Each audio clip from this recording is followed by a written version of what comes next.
Welcome to new TV Telugu.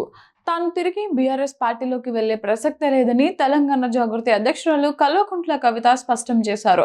అవసరమైతే తన తండ్రి కేసీఆర్ నే తన జాగృతి పార్టీలోకి ఆహ్వానిస్తానని ఆమె వ్యాఖ్యానించడం రాజకీయ వర్గాల్లో చర్చనీయాంశమైంది. ఖమ్మం నుంచి తనను పోలీసులు బలవంతంగా తరలించిన తర్వాత హైదరాబాద్ లో ఆమె మరోసారి దీక్షకు దిగారు. ఈ సందర్భంగా కవిత మాట్లాడుతూ తన రాజకీయ పోరాటం కేసీఆర్, మోదీ, రేవంత్ రెడ్డిలతోనే ఉంటుందని తేల్చి చెప్పారు. పార్టీ నిలబడాలంటే ప్రత్యర్థులతో కోట్లాడక తప్పదని వ్యాఖ్యానించారు. లేఖ లీక్ అయినప్పటి నుంచి కేసీఆర్, కేటీఆర్లతో తాను మాట్లాడలేదని, కేవలం తల్లితో మాత్రమే ఎమోషనల్గా టచ్లో ఉన్నానని వెల్లడించారు.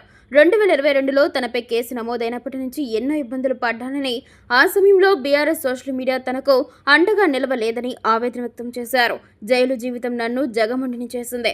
నా ఈ పరిస్థితికి కారణమైన వారు ఖచ్చితంగా అనుభవిస్తారు అని కవిత హెచ్చరించారు. భవిష్యత్తులో తెలంగాణ అస్తిత్వమే మదర్ బోర్డుగా పనిచేసే కొత్త పార్టీ వస్తుందని ఆమె ఆశాభావం వ్యక్తం చేశారు. కేవలం రాజ్యాంగం పట్టుకుని మాట్లాడే రాహుల్ గాంధీ పేదల సమస్యలపై ఎందుకు స్పందించడం లేదని ఆమె ప్రశ్నించారు.